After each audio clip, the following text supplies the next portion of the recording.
Okay, I think the last time I filmed something completely unscripted was the first video I ever made, which is the Horror Mia video, which I made like 4 years ago now. And the reason why it was unscripted was because the idea I had making that video was that after watching Horror Mia, it was such a good show that I could just talk about it for hours. And obviously I had to cut that down into video size, and now it's on YouTube. And ever since then I've been making scripted videos for my content because it's just a lot easier to arrange my thoughts and talk about with things in a funny way. However, this show is different. Man. Okay, I've ripped off Giga enough times on this channel, can we not? Okay, so now imagine you're living in this dystopian world where at the age of 16, you're forced to get married to someone against your own will because the government wants to combat the low birth rates in Japan.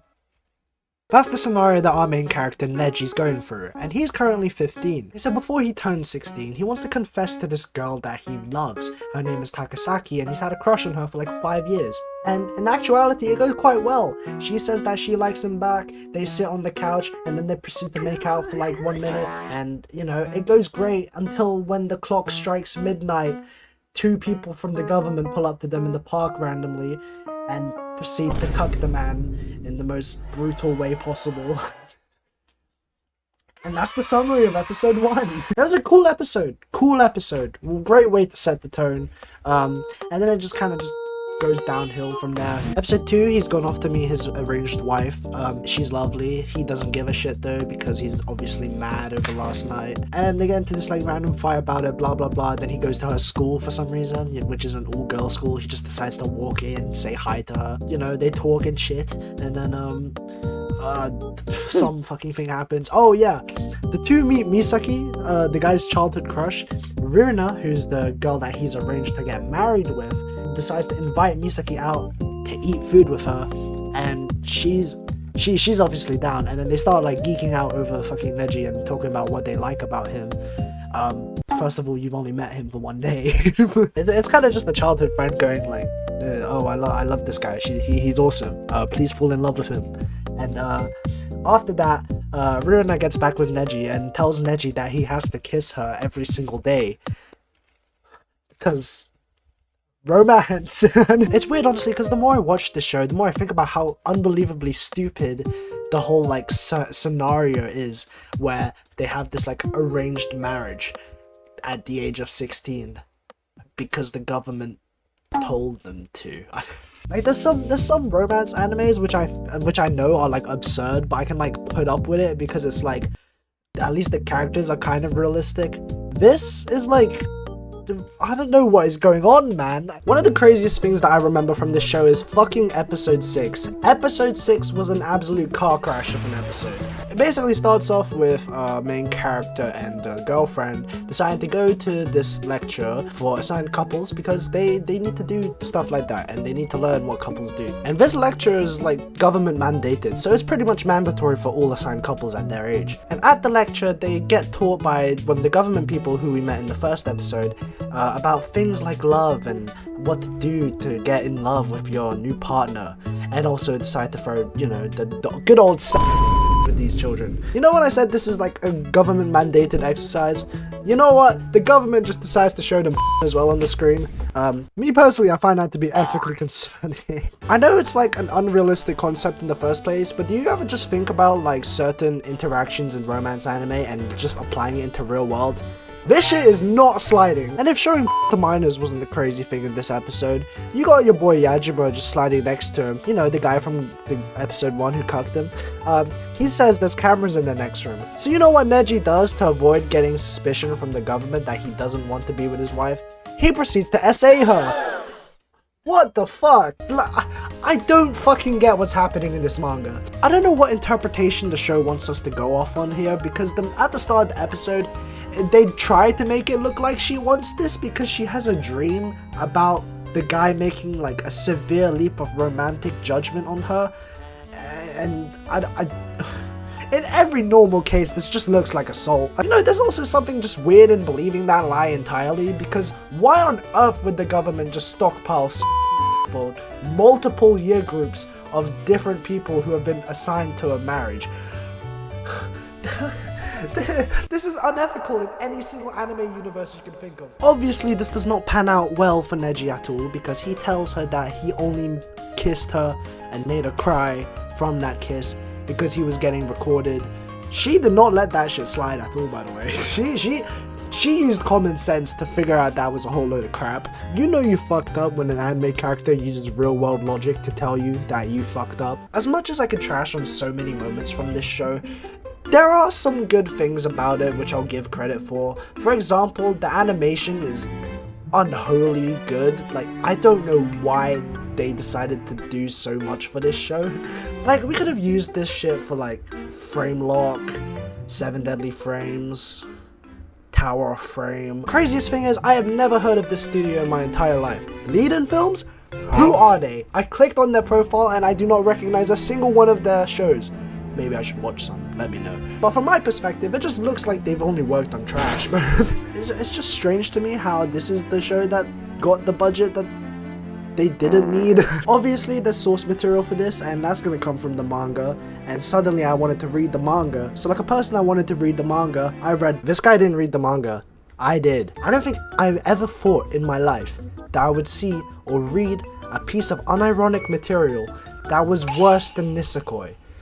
This is genuinely the worst thing that I've ever read. Okay, first things first, I'll let you know I started from chapter 1, the very beginning. So I read all 287 chapters. Not even 287, probably 300. Before I completely trash the manga, I'm gonna list the 2 good things I liked in this manga. Number 1, Ririna is the only good character in the show, and I will stand by this till the day I die. She did not deserve to be in the show, and she deserved so much more than whatever she was written into. Second of all, the art was really good. Honestly, props to whoever drew everything. Some of the panels were insanely high quality. I really liked the way that they did the paneling. Works really well for most of the intimate moments that they had. Anyways, back to the garbage. So the anime decided to cut about 40 chapters from the 120 it decided to cover, which is kind of insane, but at the same time, most of it was pretty trash. However, there was this one backstory that I wish they talked about.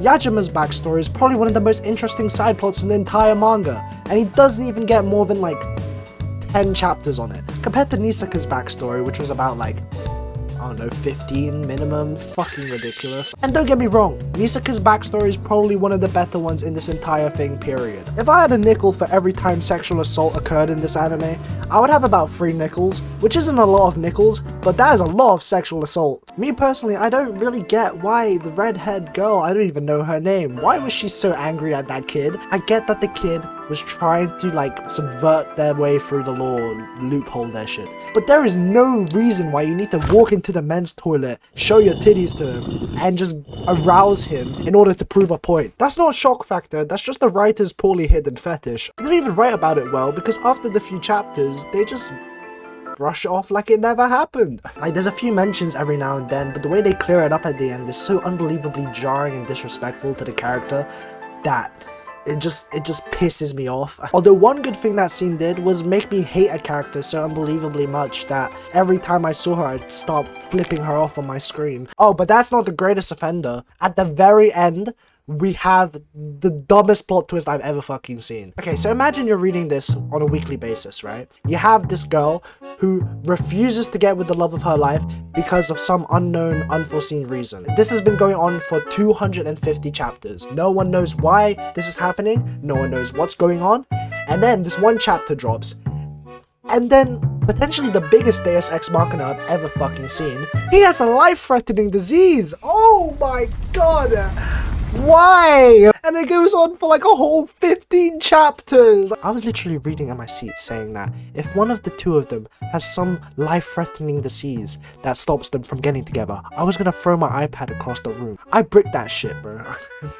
I did not do that. That shit's expensive. No, but seriously, that is genuinely one of the most frustrating things I've ever seen. And the subtle hint that we were meant to get that he had a life-threatening disease was in this one mention of a small chapter, a very small, like 7-page chapter, where he says that he had an appendicitis removal. Turns out that appendix appointment was them rewriting the entire lethal gene that would kill him at 16. The fact that the foreshadowing up to that moment was so tiny, and the fact that I was meant to expect this and take it seriously is disgraceful. Like, there's no way I'm thinking of that seriously. And if we ignore that part entirely and say that it was fine, the ending was shocking, I can't lie. The ending was split into two routes. One where he picks the original childhood friend Misaki Takasaki, and the other route where he picks his assigned wife, Rurina. And keep it short, the writer definitely had some bias towards the assigned wife. This kind of makes zero sense to me, because I feel like from the start of the manga, it was set up for the idea to be that you are meant to challenge this assigned marriage. There is true love outside of the government's ideas for you. And the fact that the assigned wife just has the most satisfying ending just feels like a bit of a misstep in my personal opinion. As much as I like Rurina, I just don't think, you know, it should be written like this. For example, Misaki's ending, for someone that wanted to be with the childhood friend for years, it feels so much more dissatisfying compared to the assigned wife. The writer makes it very clear that this is what she didn't want, and even though she kind of likes it at the end, the fact that Rurina is sent in tears and never appears in the manga after that frame is heartbreaking, because I know for a fact she didn't deserve any of that, and I stand with her at all costs. And Rurina's ending was decent. It was fine. I liked it. It was mainly because I had bias for her, but at the same time I couldn't ignore how that ending completely disregarded the first like season of the anime. Like, why are we fighting so hard against this notice? Like, what's going on here? Oh, the happiest life that we live is the one with the notice. What point have you proven? What was the whole point of the first like 150 chapters? Why did you even bother for this love in the first place? Would I recommend this to anyone? I think you should give the anime a shot. The anime has some great animation. Plot wise, it's kind of meh.